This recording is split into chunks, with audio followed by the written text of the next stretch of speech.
کون ہے جس سے گناہ نہیں ہوتا؟ کون؟ میں اسے انسان ماننے کے لیے تیار نہیں. یا تو وہ کوئی فرشتہ ہے یا نبی ہے. نہ نبی آ سکتا ہے نہ ہم فرشتے ہیں. وہ انسان ہی نہیں جس سے خطا نہ ہو. لہذا میں اپنے رب کی قدرت پہ قربان جاؤں، رحمت پہ قربان جاؤں کہ اس نے توبہ کے لیے نہ عمر کی قید نہ عدد کی قید. اب تو 60 سال کا ہو گیا ہے، 70 سال کا ہو گیا، اب تیری کوئی توبہ نہیں. آخری سانس میں آ جا قبول ہے. ابھی تیری 100 دفعہ ٹوٹ چکی ہے توبہ، اب 101 دفعہ قبول نہیں، 1 کروڑ دفعہ توڑ کے آ جا قبول ہے. کریم ذات سے واسطہ ہے. لیکن کریم ذات نے کچھ ضابطے بنائے ہیں، کچھ نظام بنائے ہیں. اس نے یزید اور حسین کو الگ کیا ہے. ایک سود خور بھی کہے اللہ غفور الرحیم ہے، راتوں کو شراب میں ٹن کہے اللہ پہ معاف کرے گا. راتوں کو مسلح پہ تڑپنے والا اور شراب پینے والا اللہ کا اللہ کا نظام.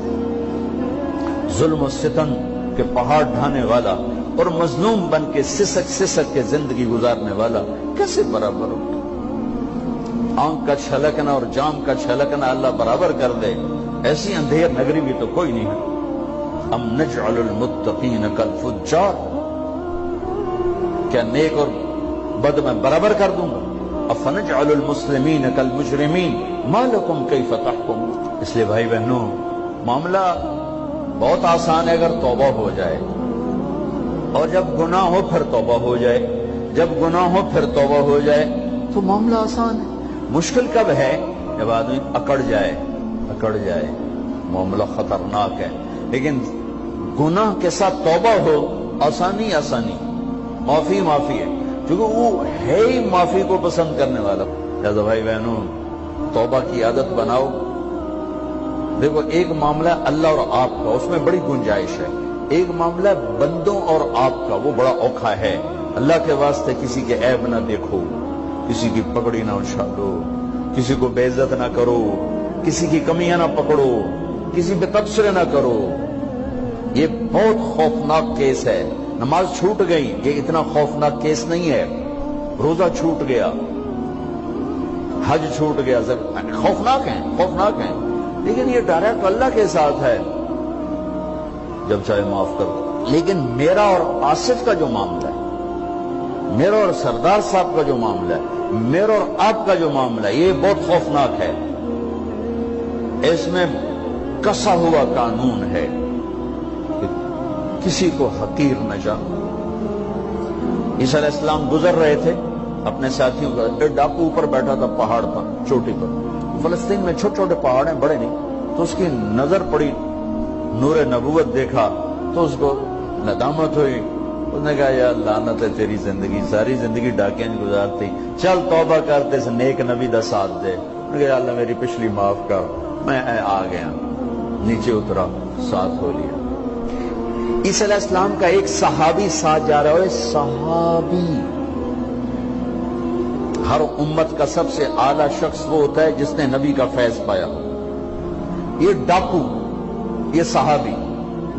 اس صحابی نے اس کو یوں دیکھا نفرت سے، اچھا یہ کتوں آ گیا. ایک تکبر پیسے کا ہوتا ہے، ایک تکبر نیکی کا ہوتا ہے. یہ پردے والی عورتیں بے پردہ عورت کو یوں دیکھتی ہیں، انہیں نہیں پتا کہ انہوں نے بے پردگی سے بھی بڑی تباہی پھیلا تھی. ایک پیسے کا تکبر ہے، ایک نیکی کا تکبر ہے. ہم دیندار لوگ ہیں، ہم پردہ دار خواتین ہیں، یہ بے غیرت بے حیا ہیں. اور میں نے تو ناچنے والیوں میں بھی اللہ کی محبت کو دیکھا. اگر نسیم وکی کی والدہ فوت ہوگی، میں نے اس کا جنازہ پڑھا ہے تو سارے اداکار اکٹھے تھے. میں نے تھوڑا سا اللہ کے نبی کا ذکر کیا. میں نے جتنا ان کو روتے دیکھا، میں نے آج تک کسی کو ایسا روتے نہیں دیکھا. ہر مومن کے دل میں ایمان ہے. ارے عرفات وہ میدان ہے جہاں میرا اللہ کہتا ہے اتنے گناہ لاؤ جتنے بارش کے قطرے، اور اتنے لاؤ جتنے ریت کے ذرے، اور اتنے لاؤ جتنے درختوں کے پتے. آ کے معافی مانگو، سب معاف کروں گا. لیکن میرے آج کا ماحول، آج کا دیندار، وہ کسی کو معاف کرنے کے لیے تیار نہیں ہے. ایک ہے میرا آپ کا معاملہ، بڑی احتیاط برتو، کسی کو حقیر نہ جانو، کسی کی کمی نہ دل میں لانا، کسی کے عیب نہ پکڑنا، کسی کی پگڑی نہ اچھالنا، ہر چیز منہ پہ مار دی جائے گی۔ یوسف بن حسین ایک بزرگ گزرے، بڑے خطیب تھے، محدث تھے، جب انتقال ہونے لگا تو کہنے لگے یا اللہ، ایک میرے پاس 2 نمبری ہے اور ایک میرے پاس 1 نمبری ہے۔ 2 نمبری تو یہ ہے کہ تیرے اور میرے درمیان جو تعلق تھا میں اسے کبھی ٹھیک نہ کر سکا، اور ایک تیرے اور میرے اور تیرے بندوں کے درمیان تعلق تھا، اس میں نے کبھی 2 نمبری نہیں کی، میں ہمیشہ 1 نمبر پہ رہا۔ یا اللہ، میری ایک دیانت ہے، ایک خیانت ہے، میری دیانت کے بدلے میری خیانت کو معاف کر۔ جب ان کا انتقال ہوا تو وہ خواب میں ملے ایک دوست کو، کہ آپ کے ساتھ کیا ہوا؟ کہ اللہ نے مجھ سے کھڑا کیا، کہا یوسف مرتے ہوئے کیا کہا تھا؟ کیا کہا تھا؟ دوہراؤ، کیا کہا؟ کہ یا اللہ، میں نے یہ کہا تھا کہ میرے رب، ایک خیانت ہے جو میرے اور تیرے درمیان رہی ہمیشہ، میں اسے ٹھیک نہ کر سکا، ایک دیانت ہے جو میرے اور تیرے بندوں کے درمیان رہی، میری دیانت کے بدلے میری خیانت کو معاف کر۔ تو کہا یوسف، تیری یہ بات ہمیں پسند آئی، جاؤ معاف کیا۔ میرے نبی نے بڑے عجیب واقعہ سنا ایک تو، قیامت کے دن 2 آدمیوں کو کہے گا چلو جہنم، تو ایک دوڑ لگا دے گا اور ایک چلتے چلتے پیچھے مڑ کے دیکھے، پھر آگے جائے گا، پھر دیکھے، تو اللہ دونوں کو واپس بلا دے گا۔ ہاں بھائی، تو نے دوڑ کیوں لگائی؟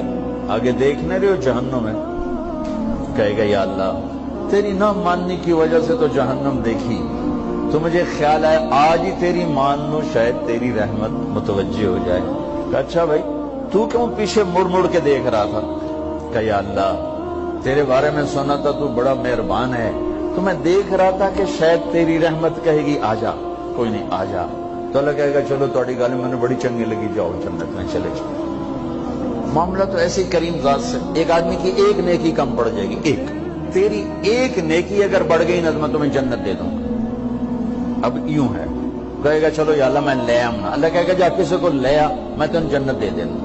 وہ یا اللہ ایک تو میں نے لب جانی، وہ اپنی اماں، ابا، چاچے، تائے، بیوی، بیگم، بچے سب منکر ہو جائیں، بنا بنا کی پتا اساں اسے ایک تو تھوڑ جاوی، کیا پتا ساڑی ہو ایک تھوڑ جاوے، عزیزہ نہیں دین دے، عزیزہ نہیں دین دے، کہے گا ہائے میں مر گیا۔ تو ایک آدمی اس کی ہائے سنے گا، وہ کیوں ہے یہ؟ کہ ایک نیکی تو مار کھا گیا، کہے گا موجہ کا تیرا کام بن گیا، کہے گا وہ کیسے؟ وہ کہے گا میرے کو ہے ہی ایک کو تو لے جا، میرے کڑے کام تھی تو لے جا، میرے کو ہوئے تامی آگے نہ ہوئے تامی آگے، یا تو لے جا۔ وہ چھلانگے مارتا ہوا ہے، یار میرا کم بن گیا، اور کیسے بن گیا؟ کہ وہ کہتا میں دیتا ہوں، کہ اس کو بلاؤ، اس کو بلایا جائے۔ ابھی تم اس کو نیکی دے رہے ہو؟ کہ جی دے رہا ہوں۔ کیوں دے رہے ہو؟ کہ یا اللہ میرے کسی کام، میرے لیے تو تیرا، میں ایک نیکی نال کیڑی جنت لے سکا؟ تو اللہ تعالیٰ فرمائیں گے اچھا آج مجھ سے بڑے سخی بننا چاہتے ہو؟ آج مجھ سے بڑا سخی کوئی نہیں ہے، چل تیری سخاوت پہ تو بھی جنت میں جائے، یہ بھی جنت۔ اس لحاظ سے معاملہ بہت آسان ہے، مشکل نہیں ہے۔ اگر ہم گناہ پر توبہ کر رہے ہیں تو معاملہ آسان ہے، گناہ کر کے ڈٹ جائیں پھر معاملہ خوفناک ہے۔ یہ نیکی کے تکبر میں یا گناہ پہ اڑ جانا یہ خوفناک چیز ہے، لیکن اگر ہم معافی مانگ رہے ہیں تو مسئلہ ہی کوئی۔ سب سے آسان کام ہے اللہ کو راضی کرنا، سب سے آسان کام۔ چونکہ اللہ اسد، اگر میں اسد صاحب کو معاف نہیں کرتا، کیوں کہ میرے دل پر اثر ہے، سردار صاحب مجھے معاف نہیں کر رہے، کیوں کہ میری زیادتی کا دل پر اثر ہے، اس لیے معاف کرنے میں آدمی دیر کرتا ہے۔ اللہ کیا کہتا ہے؟ تم سارے سجدے میں گر جاؤ، میرے اوپر کوئی اثر نہیں، تم سارے پتھر کے آگے گر جاؤ، میرے اوپر کوئی اثر نہیں، اثر سے پاک ہے۔ لہذا ادھر منہ سے نکلتا ہے یا اللہ معاف کر، اور ادھر سے جواب آتا ہے جاؤ معاف کر دیا. اتنا بھی نہیں کہتا اے دوبارہ تو نہیں کرو گے, دوبارہ تو نہیں کرو, اتنا بھی نہیں کہتا. اوے پھر کرو گے, جاؤ معاف کرو, جاؤ معاف. میرا بندہ میری بندی توبہ کا برتن توڑ دیا, آ جا جوڑ دیتا ہوں. پھر توڑ دیا, آ جا جوڑ دیتا ہوں. پھر توڑ دیا, آ جا جوڑ دیتا ہوں. 1,00,000 دفعہ توڑا, 1 کروڑ دفعہ توڑا, آ جا. کیسے جوڑتا ہوں, کیسے جوڑتا ہوں کہ یہ جو جوڑ ہیں نظر آئیں گے, لیکن میں جب تیری توبہ کا برتن جوڑوں گا تو کہیں جوڑ نظر نہیں آئے گا. لگے گا توبہ ٹوٹی ہی کوئی نہیں, یہ تیرے کرامن کاتبین کو بھی نظر نہیں آئے. دین کی بات پھیلانا صدقہ جاریہ ہے. ثواب کی نیت سے ویڈیو کو شیئر ضرور کیجیے. جزاک